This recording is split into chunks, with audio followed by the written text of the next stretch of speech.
어제 저녁 기도 시간에 예수님께서 내일은 천국이나 지옥에 가자 라고 말씀하셨습니다. 그리고 오늘 11시 넘어서 기도할 때 성령님께서 나타나셔서 천국에 가자고 말씀하셨습니다. 진짜 성령님이 맞으시면 손바닥에 불을 느끼게 해달라고 했더니 성령의 불이 타오르는 게 느껴졌습니다. 그래서 의심을 풀고 성령님이 인도하시는 곳으로 갔습니다. 성령님께서 천국으로 가는 문을 여시자 무지개가 발밑으로 아주 가까이서 선명하게 보였습니다. 성령님과 공중에 서 있었고 아래로 무지개와 넓은 바다가 펼쳐져 있었고 잔디와 나무로 덮여서 초록색인 육지가 보였습니다. 그곳은 천국은 아니었고 지상의 어떤 곳이었습니다. 성령님께서 하늘 높이 올라가 구름을 뚫고 우주로 데리고 가셨습니다. 이번엔 발밑에 지구가 보였습니다. 지구가 공만한 크기로 보였습니다. 우주에서 더 높이 올라가니 천국이었습니다. 천국 입구가 보였고 구름들이 보였습니다. 천국 입구를 순식간에 날아서 지나갔습니다. 그리고 아까 지상에서 본 것과 흡사한 천국 바다가 보였습니다. 천국 1층이었고 성령님과 구름에 앉아서 천국 풍경을 보았습니다. 그때 성령님께서 나를 사랑하는 자들이 나의 사랑을 입으며 나를 간절히 찾는 자가 나를 만날 것이니라. 나를 간절히 찾고 나에게 구하며 나를 만나려는 사람은 내가 만나줄 것이다. 나를 만난 사람은 어떤 고난 가운데서도 희망이 있고 고난을 잘 견딜 수 있다. 나를 믿는 사람들은 이 땅에 삶이 현실이 아니다. 땅의 것들은 다 지나가고 없어지는 가상이다. 천국이 진짜 현실이다. 그래서 세상에 살면서도 천국을 바라보며 살아야 한다 라고 말씀하셨습니다. 그런 후 구름이 천천히 움직여서 회전하였습니다. 그러자 바다 끝에서 하얀 성이 희미하게 보였습니다. 구름이 천천히 그쪽으로 갔습니다. 그러다 나중엔 공중을 걸어서 그 성 쪽으로 갔습니다. 그곳으로 가면서 성령님께서 각각 받는 은사가 다르다. 어떤 사람은 큰 것을 받는 것 같고 어떤 사람은 작은 것을 받는 것 같이 보이지만 어떤 은사를 주는지는 내 주권이고 각 사람마다 쓰임이 다르다. 은사를 많이 받은 사람은 그만큼 내가 더 많은 것을 기대하고 바랄 것이다. 은사를 많이 받은 사람은 순종을 잘해야 한다. 그리고 은사를 적게 받은 사람은 그 작은 만큼 책임져야 할 분량이 있다. 그래서 각자 자기가 받은 은사를 열심히 써야 한다. 자기가 받은 은사가 작은 것일지라도 은사를 계속 써서 개발해야 한다.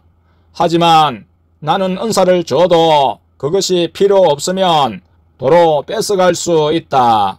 주는 것도 나이고 다시 가져가는 것도 나이다. 모든 은사는 성도들과 교회를 세우기 위해서 주어진다. 은사는 자기 자신을 위해서도 아니고 교회를 올바른 방향으로 인도하기 위해 주어지는 것이다. 그리고 나에게 영광 돌리기 위함이다. 영안을 열어주는 것도 내 말에 더 순종하고 나와 더 가까이 교제하기 위해서다 라고 말씀하셨습니다. 그 말씀을 다 하시자 성에 다 도착했었습니다. 성은 하얀색이고 여러 개의 지붕들이 있었습니다. 지붕들은 연한 빨간색으로 빛이 났습니다. 그리고 예수님께서 어느샌가 나타나셔서 오른쪽에 계셨습니다. 그곳에 가자 천국 성도님들의 찬양 소리가 들렸습니다. 내가 알지 못하는 찬양이었습니다. 가사는 잘 기억나지 않지만 예수님께 영광을, 구주 예수님을 찬양하자 할렐루야 라는 가사였던 것 같습니다. 성 옆에는 집들이 있었고 저번에 봤었던 천국의 아름다운 도시와 비슷했습니다. 하얀 빛이 전체적으로 나고 영적으로 진짜 깨끗한 느낌이었습니다. 동네라고 하기엔 규모가 컸습니다. 공중에서 땅으로 내려가서 그곳을 걸어 다녔습니다. 멀리 잔디밭이 보였는데 잔디가 하얀색이었습니다. 가까이서 가보니 연두색의 잔디로 보였습니다. 또 잔디밭 위에 벤치가 있었는데 하얀색이었습니다. 그것도 가까이서 보니 색이 있었습니다. 멀리서 보면 빛이 나서 그런지 하얀색으로 보였고 가까이서 보면 빛이 보였습니다. 신기한 일이었습니다. 벤치에 잠시 앉아 있을 때 키가 큰 천사 한 명이 옆에서 바이올린을 켰습니다. 그 음악에 맞춰서 예수님과 성령님과 손을 잡고 춤을 췄습니다. 그리고 아까 봤던 성으로 예수님께서 웃으시며 손을 당기셔서 이끄셨습니다. 어마어마하게 큰 성이었습니다. 성문 앞에서 예수님께서 문 열어! 라고 하니까 안에서 문을 열어주었습니다. 그곳에 들어가서 바로 2층으로 올라갔습니다. 그러자 저번에 봤었던 천국 도서관의 책꽂이들이 보였습니다. 쭉 안으로 들어가니 초원교회 책꽂이가 보였습니다. 저번에 본 것처럼 책들이 있었지만 땡영이의 책 옆에 더 조그만 책 4-5권 정도가 꽂혀 있었습니다. 그리고 땡영이 책 옆칸에는 중간 크기의 책들이 2권 있었는데 한 권은 다른 한 권보다 크기가 컸습니다. 그 밑에는 초원교회 성도님들의 책들이 꽂혀 있었는데 예수님께서 땡이 목사님의 책을 먼저 펴서 보여주셨습니다. 겉표지는 진한 밤색이었고 글씨는 알아볼 수 없는, 이 세상에 없는 언어였습니다.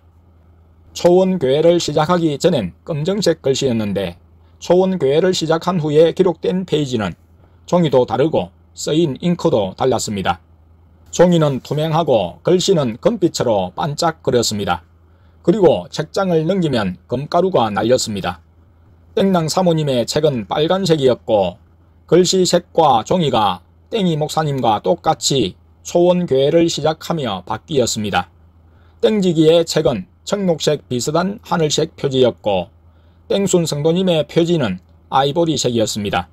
안의 내용은 목사님과 사모님과 같았지만 인생의 기간이 더 짧기 때문에 금빛 글씨가 앞쪽에 있었습니다. 땡지기의 기록은 빛이 좀 더 많이 났습니다. 그리고 땡영이 옆에 있는 책들을 열어보니 아직 아무것도 써지지 않은 책들이었습니다. 종이는 비닐처럼 투명하게 돼 있었습니다. 그것까지 보여주시고 그 자리를 떠나는데 거기서 일하고 있던 천사들이 예수님과 성령님이 지나가시자 고개 숙여 크게 인사하였습니다. 그리고 어느새 하나님 아버지도 옆에 계셨습니다. 그곳을 떠나시면서 예수님께서 나를 정말 진심으로 찾으면 내가 확실히 만나준다. 그리고 초원교회로 온 사람이 나에게 치료받고 교회를 떠난다면 아무 의미가 없다. 고침받고 난 후에도 초원교회를 섬겨야 한다. 그래야 십자가 길을 끝까지 갈 수 있기 때문이다. 라고 말씀하셨습니다. 그 말씀 후 다시 교회로 데려다 주셨습니다.